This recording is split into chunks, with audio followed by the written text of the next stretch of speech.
This presentation is for educational purposes and is based on personal experiences.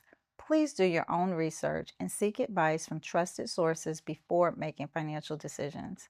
This is part of a broader conversation on building financial confidence. To personalize your journey, consider purchasing the workbook 8 Steps to Financial Empowerment by me, Dawn Johnson, available on Amazon. Hello, and welcome to the Financial Empowerment Workshop Series. I'm one of your hosts, Dawn Johnson, and I'm so excited to share this journey with you. This series grew from my 20-plus year journey to promote financial education within our communities, which then led to workshops and presentations. My most in-depth workshop happened over an 8-month span at my church, a Greater Work Center, leading me to write my book, 8 Steps to Financial Empowerment. This workbook is a financial roadmap and a personal invitation to carve your path, governed solely by your personal aspirations. From planning for a vacation to planning for your retirement, these 8 steps will help you along your journey to financial empowerment. During this session at a Greater Work Center led by Pastor Jermaine Nichols, we're diving deep into the most important question you can ask yourself. Why do you work? You'll hear valuable educational experiences sharing how to plan your steps to achieving your financial goals. And most importantly, how to surround yourself with the right people who have the knowledge and experience to help you. It's about being in the room and having the confidence to speak up for what you want and the resources that you need. If you're ready to define your dream life, build upon your financial empowerment, and start taking the first steps towards it, then this video is for you. So let's get started. How many of you still dream? Yeah. Okay. Everyone's hands are up. Good. That's good to know. So, any of you willing to have a Roman mic that we can? Okay, Miss Sabrina got the Roman mic. Just to kind of refresh some of the things that we talked about in step 1, step 2, step 3. Those 3 steps really were about laying the foundation for finding that discretionary income, getting into a process, getting into a groove of understanding what's coming in, what's going out, how do we begin to set aside money for our future. What decisions do we have to make? What tactics do we need to employ? And hopefully you're receiving the email. So there were some videos that were done before, and we'll have multiple videos probably created to kind of keep reminding you of all these things. But so just go back and refresh though on making sure those 3 steps that you really have kind of down as a system for yourself. Something that you're revisiting on a weekly, maybe monthly basis with an accountability partner. And that's the difference that I see between, a lot of us go to a variety of conferences and, have heard things before, but how do we stay on track in the midst of our busy, busy lives? And I think the secret sauce is finding someone who is kind of in that same headspace with you, and you are agreeing to keep each other accountable. That's really the difference. So we're going to talk about the same tactics now with dreams. How many of you, well, let's do the Roman mic, just to refresh, because there's some new faces in the room. Any takeaways from steps 1, 2, and 3 that any of you are brave enough to share that you have implemented in your life thus far? If you would be willing to share to encourage someone else, please raise your hand and Sabrina will bring you the mic. Nobody's done. Well, no. Let's keep it real. Ain't nobody done nothing. Or y'all haven't done anything. Okay. We have. I know you have. Okay. Y'all want to start? Start with Minister Kiana. Okay, opening your mail regularly. Reading your bank statements regularly, because sometimes the mail piles up because you're so used to just things coming in your email inbox or whatever, but opening your mail regularly. Yeah. That's simple but huge, Like that. y'all. Yeah. All right, open that mail. Ours is saving after we have paid off a car. Woo!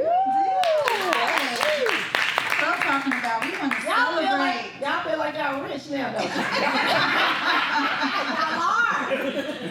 Not Jefferson Rich. But that's key, right? We talk about identifying ahead of time. There are some things that are going to happen naturally in life that we can prepare for. If we say right now today, I don't have any money to save, I don't have any extra money, get that. But there are some things that are going to change in your life. If you have little ones, when they get out of diapers, y'all, that diaper bill, that expense, like if you take the time to itemize your budget, when you have little baby milestones, that's extra money that you can save. Getting out of diapers was huge. Yes. Like I couldn't wait till I didn't have to carry that diaper bag anymore. You know, if you paid for formula, Yeah. those are stages when you go from having to pay for daycare to your kids being in public education. That is a huge, huge milestone. That's money that can transition into an account.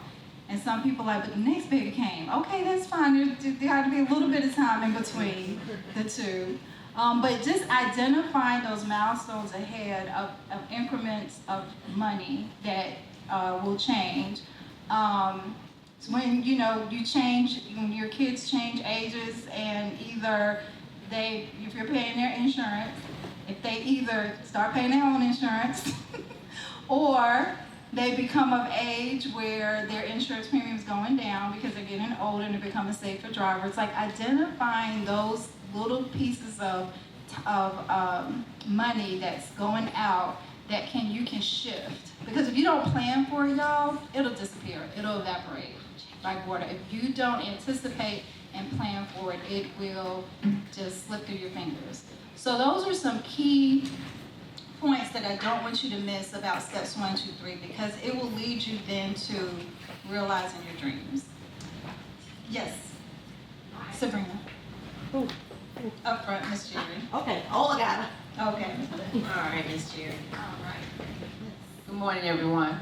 There were actually two things for me that I found very interesting because I'm very cognizant. I never pay a minimum payment because I feel like I'll be paying until Jesus comes. But, Right. So, but in one of the earlier sessions when you said, look at the one that has the highest interest rate and put the cumulative payment on that and do the minimum on the others. I never thought about that because I'm just, I'm paying down, but now I see the difference that makes. And the second thing for me was, I am, I can be everybody's grandma here, so I'm old school. And so I really don't like a lot of automatic payments coming out. But when you talked about building your credit, so like your streaming services, so putting those over to my, actually, I have a credit card that had a zero balance, and I'd heard zero balance is really not always the best thing. So I put those streaming services on that recurring, so it's that, and I pay it off every month because it's such a low amount. Perfect. Yay. Love that. Little tips, y'all. And now we're in this technology age now where there are services out there that will actually identify all the different, because I think we get to this point where we're just clicking on stuff and we don't realize that, somebody's taking $10 here, $5 there. There's just like these little holes in the boat that are seeping out. So now there are these services to catch some of that for you. To say, hey, did you realize you have 5 different streaming services? Like maybe think about the one that you're using the most and cut the others out. So those are little amounts that add up to when you shift that expense to now saving, it will add up over time. So thank y'all for sharing because that's huge, huge encouragement, I think, moving forward. So, why do you work? Pastor Jay just talked about, having jobs that are fulfilling and training you for your purpose. But sometimes we had dreams of, okay, so who, when you were younger, we may not have decided on what we want to do to make a living later in life, but when you were younger, anyone have a dream job when they were younger? Raise your hand if you had a dream job. Sabrina, can you run to some of those people and ask them what their dream job was? I think it was. Okie dokie. I mean, I'm kind of doing my dream job. I'm a nurse, so I always wanted to be a nurse. But eventually, I would like to be a nurse practitioner. So that's kind of where my dream job is right now. Awesome. All right. Great. Dream job was back here. Mine was a truck driver. Truck driver. Okay. Shipping goods. Mine was to be a model. Okay. Ain't too late. Anybody else? Okay. My dream job was for me to just be uplifting people, and I used to love fashion, so dressing people and things of that nature. And I wanted to own my own business. Okay. Did you Wonderful. say used to fashion? Yes, she does. So some people said is, or I'm in, or on my way to my dream job. Some people said was, so something changed along the way. And if you're like my husband, he's like, I never dreamed of working. So usually in one of three categories. So what changed? So think about if you're not on the path to, being in your dream job. And I think what I hear from a lot of people is they went from thinking about the work that they wanted to do that was fulfilling, and they started doing work to pay bills. And that usually is what shifts. So when you really get a handle on paying bills and what that expense is, and you know what that number is. My expenses are $2,000 a month or $3,000 a month. And separating my expenses related to needs might be $2,000 a month. And when I add on my wants or the extras or the luxuries in life, it might make your budget more like $3,000 or $4,000 a month. So knowing the difference between those two is important because maybe you can minimize some of the wants and extras to maybe find that extra money to put you on a path to getting to where you want to be. So thinking about why am I working, if I'm in my dream job, if not, what do I need to do to take those next steps to get to where I want to be? I'm always going to say, find an accountability partner to help keep you on track. If it means a certification, we have so many options now to do things online.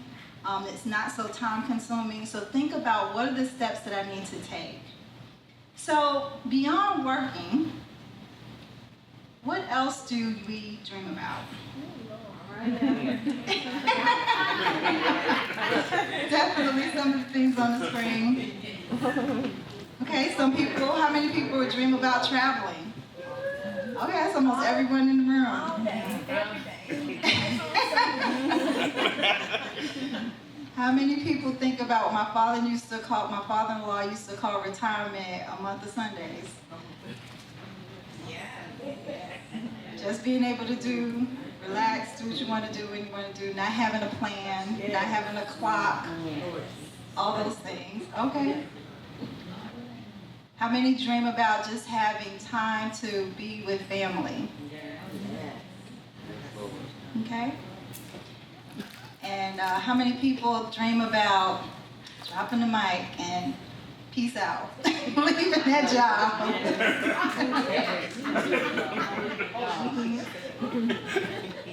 So I want to shift you now to putting those dreams to the forefront of your mind. Like, not focusing on, because if you're doing steps 1, 2, and 3, budgeting, paying bills, that's on autopilot now, right? When you get that down pat, it's no longer something that you're thinking about every day, like how am I going to pay these bills? When you put on auto draft, when you know what's coming in, you know what's coming out, you know what your discretionary income is, you know what the plan is to do with that discretionary income. You have your plan A, your plan B, your plan C. Some of this money is to pay down debt. Some of my discretionary income is to pay towards retirement. Some of my discretionary income may be to invest or plan for that vacation or whatever that dream is. Now you can shift your mindset and put all your energy into truly realizing your dreams. So how do you get from dreaming to making those dreams a reality? You gotta plan. right?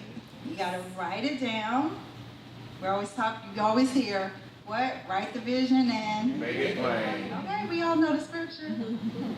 And you have to be consistent. And you need to monitor, make adaptations to things that are happening that you didn't expect, and how do I plan for that in the future so it doesn't undermine my goals? And then find ways to overcome. So what I find, a lot of what I do, like, there are just lots of different programs they're going on out there that we try to put on. And I realized that a lot of those plans are related to getting people to talk to each other. Like all of these conferences and workshops and meetups are all to get us to begin to talk to each other, to share. Because we all are doing different things, and if we can start to have this collective knowledge where we're sharing with each other, because that's why I embarked on this whole journey of just the 8 steps of financial empowerment. Really, because I sat in a break room with somebody and learned so much of what I didn't know, because my parents didn't have those experiences. They gave me everything that they had. But there were some things that they didn't have to give me. And I needed to be around other people who were having those experiences, living a lifestyle that I wanted to live. But the one great advice that my mom gave me, if someone is doing something that you want to do, then you need to be around them so you can figure out how to do it too. Mm-hmm. And she recognized that I may not be the one. I don't actually want you to work as hard as I had to work. I did what I had to do. But you get to do something different, but I need you to have the courage and be smart enough to be around people who have the knowledge and the experience. So that's what all of this is about, like connecting us to each other and learning from each other. I don't know where we got away from like talking to each other and being vulnerable and sharing, but we got away from that at some point. I think we get so protective of being ashamed of what we don't know, being ashamed of where we should have been or woulda, coulda, shoulda. Like, let that go. That's not serving you. That's not going to get you to where you want to be. So be open to sharing. Tell people what your challenges are. Tell people what your dreams are, because I have seen so many times that when people say, I really want to do this, but I don't know where to start. And if they've been in a room with a lot of other people, someone will say, oh, I know how to do that. I got you. Just talking, y'all. Just being in rooms of like-minded people. So I cannot beat that drum or stress that enough.